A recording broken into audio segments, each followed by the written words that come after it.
Laine. I'm a science editor for The Sun, and I'm here today with Sasha Sagan, author, podcast host, producer, and daughter of astronomer Carl Sagan and science communicator Ann Druyan.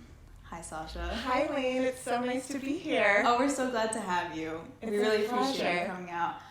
So I have your book here, For Small Creatures Such as We, which was published a few years ago, and it's about finding meaning, especially from a secular perspective, and rituals which usually aren't seen as something that is available or accessible to people who have secular beliefs. And you're also in town in Ithaca right now because you're giving a sort of panel later today regarding the eclipse. Yes. In this book, you talk a lot about how rituals have gone back through time and using science to sort of find meaning, and with the upcoming eclipse, that seems like a really exciting opportunity for that. Yeah, I mean, it's so amazing because as I was researching my book, what I loved was that it was like, when you peel back the specifics of time and place and like the set and the costumes, it was like we were all celebrating the same things as human beings around the world in disparate cultures. And it came down so often to scientific phenomena, whether it was,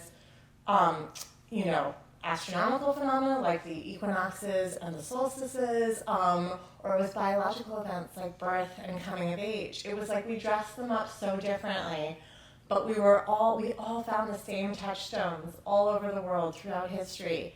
And the eclipse falls into that really smoothly. And unfortunately, it's been so often seen as like this harbinger of doom, which makes sense, right? We're so, the sun is a crucial, central part of our existence. We owe it everything. I mean, it's so funny. I was thinking on the walk over here, the newspaper is also named for the sun. And it's like, you see it all over, Sunday. We emphasize, without sometimes unwittingly, how much our nearest star is at the center of everything for us. And when it goes away, it's a little bit unsettling. And I think that, seeing that as something, especially if you believe that there is a deity or deities that are concerned with your behavior and approve and disapprove of what we humans do, it's really scary when there's an eclipse. But I think what's so amazing, what science has given us, is not only the relief that, okay, no one's mad at us when there's an eclipse, but also that it's something really beautiful that is very specific to our planet, at least in our solar system. The moon is the right size and the right distance to create this beautiful thing for us, and I think it's worthy of celebration. Absolutely, yeah.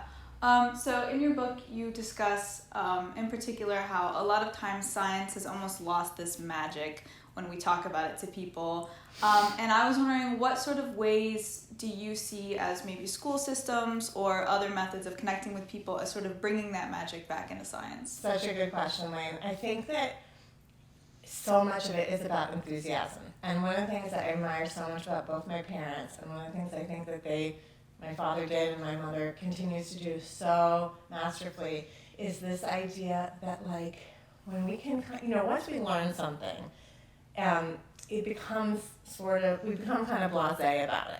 And children are very enthusiastic about things. And, somehow, unless you have a really inspired science teacher along the way, you get kind of like bored with it. It doesn't seem as special as it could. And I think that we lose something so important there.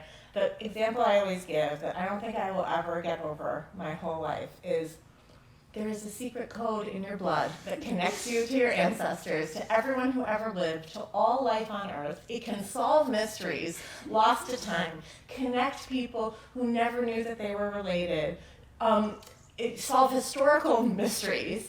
And by the time you learn about like alleles and you're like doing a worksheet in middle school, DNA seems like so ordinary, or maybe it's only framed like in the true crime context, But this idea that there is this amazing code that can answer ancient questions is so powerful. And I feel like if you could get one of the things I really admire about religion, even though I'm not religious, is the way in which a great preacher or rabbi or cleric can tell a story and make an audience feel how deeply it impacts them. And I wish that more of science education had that feel to it, but the content was, the evidence-based marvels of nature. Yeah, absolutely. So this sort of brings me to a slightly tangential topic, but also I think related. We're currently in a state right now where it feels like there's a lot of disconnect between science and the public, Yes. whether it's vaccines and COVID or other sort of regulatory science. How do you see this idea of bringing excitement and magic back into science, if you see it as possibly playing a role in connecting with the public? 100%. And I think that, one of the things that my father believed so strongly was in order to have a functioning democracy, you need a scientifically literate voting base.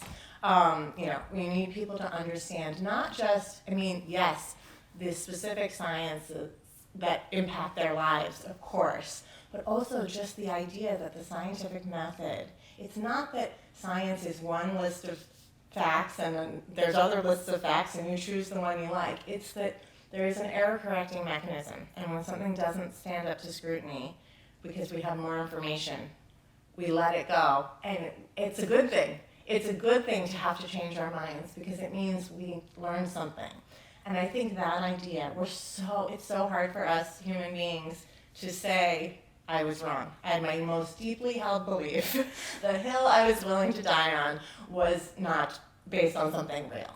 And there must be some evolutionary advantage to digging our heels in millennia ago, but I think it's something we have to try to move past. And I think the idea that, it's not, science isn't something to be intimidated by. And sure, along the way, we have made wrong turns, and we always do because we're human beings. But the idea that there is an engine that allows us to correct those mistakes, I think, is what's so powerful. And if we had real enthusiasm, if we really, when small children are so eager for questions, this is what I think is such a big part of it, is children love to ask questions. They're so curious, and they're so eager for answers. And sometimes that makes adults uncomfortable because we adults, don't know the answer, and we feel insecure and we feel embarrassed, or it's something we struggle with. Questions about death, questions about the meaning of life. It's something where we're torn, and it's hard for us to say, I don't know. It's hard for us to say, I used to feel this way, now I'm starting to think this. I don't know. I lay awake at night and look at the ceiling worrying about it. Your grandmother thinks this, your other cousin thinks this. We can't agree. And I think sometimes the problem is that we don't trust that children can handle nuance and complex ideas, but I really think they can. Absolutely. Something you brought up reminded me that I wanted to ask. In your book, you share an anecdote where you were out to lunch and you overheard someone talking about tarot cards and other things. No, I was at dinner. I was with her. It was a big group dinner. Yes. Yes. And you shared how you reacted adversely to that because you were like, oh, that, why would you believe in that? And then felt sort of bad about it after, and shared your moral of how sometimes you ended up going out to lunch with her again and connecting with her and finding those connections even if you had differences. In a time where it feels especially polarizing or where we get caught in sort of echo chambers on social media, is there anything you would like to comment on that based on? I was a total jerk about it, and I still, it's not that I was wrong about, I am skeptical about, skeptical is an understatement. I do not believe in astrology and tarot cards and things like that, and I think, as a side note, what I do understand about it is we long to feel connected to the universe and to the earth, and things like crystals and stuff like that, I think artificially give us that sense. But there's so much of science that is tangibly, provably real that can provide that feeling. But anyways, it's very very popular in certain places, this kind of stuff. And I wish I had approached it differently with this woman who I know, who and I was a jerk, and I was like, you don't really believe that, that's so silly, and said rude stuff that I should not have said, and I really regret that. And I think that we all have this it's really hard when you vehemently disagree with someone to express your disagreement in a way that doesn't make them feel bad. And the paradox is, it doesn't work. You're never going to convince anyone, because how our brains are, funny, strange brains, are wired that actually that makes us white knuckle, dig in deeper to our beliefs, even if they're totally incorrect. And so I think that there is another way, and I think that presenting our perspective in a joyful, positive way as another way forward, rather than, I don't think it's my job to tell anyone not to, in terms of religion and things like that, to dissuade anyone. What I want to offer, and what I hope to offer, is a way to have the joy and pleasure and awe and the rhythms of life that we all for millennia have craved, without feeling like we're going through the motions if we don't believe in the stuff that's maybe not substantiated by evidence. I think my next question would be, particularly in terms of medicine and trust. Yeah. I recently read a paper that was talking about how sort of presenting the facts, like we mentioned earlier, it leaves out some of the ideas of magic, and it doesn't feel satisfying to people when they're just given a treatment or told to get a vaccine, and they're like, I don't know where this is coming from. It doesn't feel like it's necessarily for their needs. How do you see, in your book you talk a lot about rituals and almost this secular spirituality, if you find that to be an accurate way to describe it, and how do you see that as possibly playing into building trust among whether it be physicians, medical professionals, as well as just science and the public in general? It's a really interesting question. I mean, it's funny because, on some level it is magic. It is amazing, what we have been able to understand and accomplish in the last century or two about the human body. And we still have a long way to go. And as I said before, we have made some mistakes along the way, and real harm has been caused to real people in those situations, and that's really bad. But sometimes I feel like we don't look backwards and think of all the ways in which we have improved so dramatically. And, one of the things that stands out to me always is, I have 2 children, and for most of human history, giving birth, and still for a lot of people around the world today, it was and is really dangerous, and I think that I'm, the beneficiary of such amazing advancements in medical science that when I, went in to have each of my children, I was not scared for my life. And that is a relatively recent development in human history, and it needs to be said, something that has not been evenly distributed, that sense of relief, and that's something that we must change. But I do think that, it would be great to have a clearer medical communication and understanding for people, and it would be great if we learned younger how medical science works and why it works. And I think it would be something that kids would be really interested in from a young age. I mean, who doesn't have a doctor's kit, as a child, and who doesn't have that interest of how these things work? And it is, we call hand sanitizer potion. I write about it in the book with my kids, and it's like, this is pre-COVID, but like this idea that, you have this substance that you rub on your hands, and it does protect you, not 100%, but it does protect you from disease. Like, that is magic. On some level, that must be seen as magic. Absolutely. This is something that I was more personally curious about. So in a world where a lot of times pseudoscientific products are sold or promoted under the guise of science, I have a couple questions related to that. The first being, why do you think there is this need to sort of label it as science? You see, for example, with astrology and crystals, that there's a lot of success in things that aren't claiming to be science. Why do you feel like there are so many products, or if you have any insight on why you think that might be? What science gives to that? The wellness industry, and there's so many things like that. that are, not regulated. And it's so interesting, you're right, because it's like this, there is that often like, sort of like subtle like suggestion of it being somehow the product of scientific research rather than just a guess. I think it's about teaching people critical thinking from a young age and encouraging that in children, which I guess it's on some level, adults want to be able to they don't want children to be asking really hard questions and saying, wait, but you said this a week ago and now you're saying that. And that's discouraged because it can make it very difficult to get out the door in the morning. But if we encourage that and if we taught critical thinking to children and to say, just because, it would be so good for their well-being and safety in so many ways, and one of the ways is the idea that when someone is trying to sell you something, ask yourself, how do we know that this is true?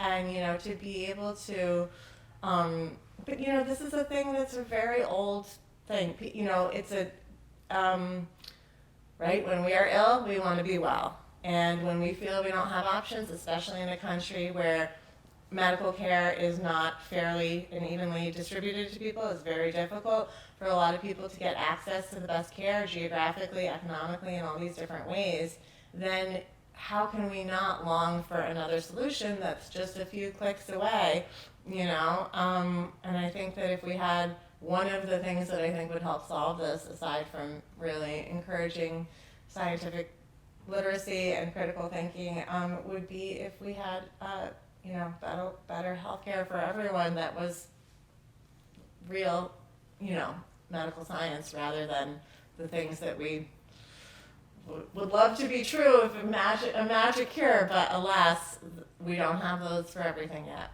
Absolutely. So going into springtime now, It's officially April. My grandma always used to say, April showers bring May flowers. Yes, I've been saying that to myself a lot. That's almost her springtime ritual. Yes, Every time I say, spring has sprung, the grass has riz. I Yeah. wonder where the birdies is. So I guess as a final question, what is one thing that you encourage everyone to do this spring, whether it's a sort of ritual that you and your family do or something that you encourage people to do to just really appreciate life? Oh, what a great question. It's so, I live near Boston now, but I grew up here in Ithaca, of course, and I love, in these places where the weather and the flora change dramatically over the course of the year, the euphoria that I feel when it really feels like spring and just the dramatic visual change, it's an amazing thing. From things from being very gray to all of a sudden technicolor green and pink and purple. It's amazing. And I think anything we can do to really soak that in and take pleasure in that is worth doing. But I will share the springtime ritual that I grew up with, thanks to my mom, and that I'm now passing on to my daughter, is that I write about it in the book. It's called Blossom Day.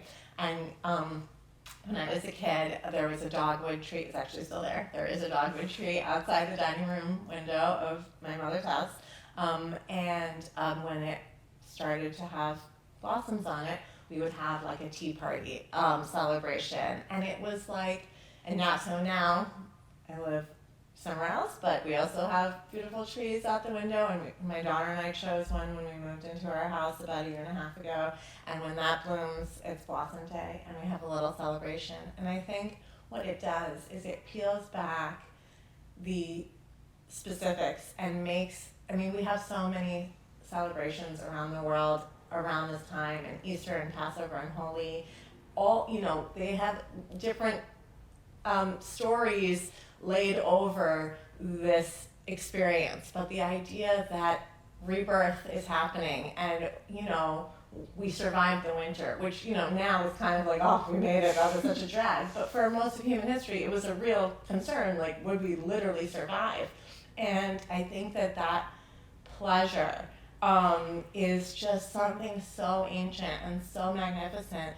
And I think that if you are devoutly religious and you have a holiday around this time of year, great, and we do, a secular version of several of those holidays, but I think also just taking a moment to just have the pure, unfiltered joy that comes from nature coming back to life so viscerally is really, it's worth taking a little afternoon to do that, I truly believe.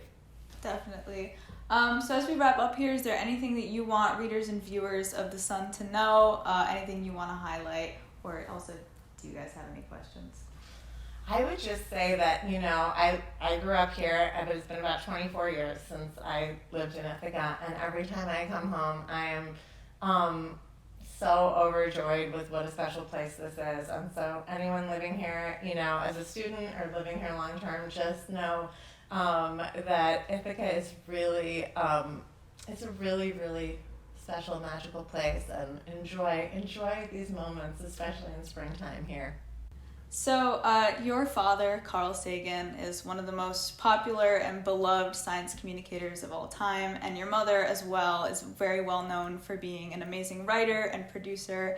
How has growing up with such strong influences in your life created who you are as a person today and sort of led to the formation of this philosophy? Oh, I mean, my parents are both absolutely central to all of this. I really do feel so grateful to have, been brought up by them, and this sense of enthusiasm and joy that, millions of people around the world got to see in Cosmos, which my mother continues to write and produce and direct today. And, you can get a glimpse of what it was like to grow up in a household where there was just so much of a sense of wonder and awe for nature as revealed by science. And I mean, I sort of mentioned this before, but one of the greatest gifts they gave me was the encouragement to ask a million questions. And they loved when I would ask a question they didn't know the answer to.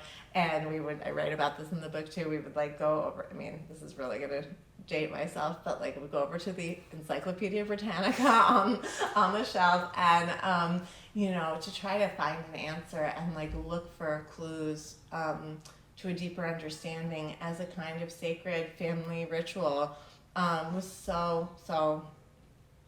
such a great way to grow up. And, my dad died in 1996 when I was 14.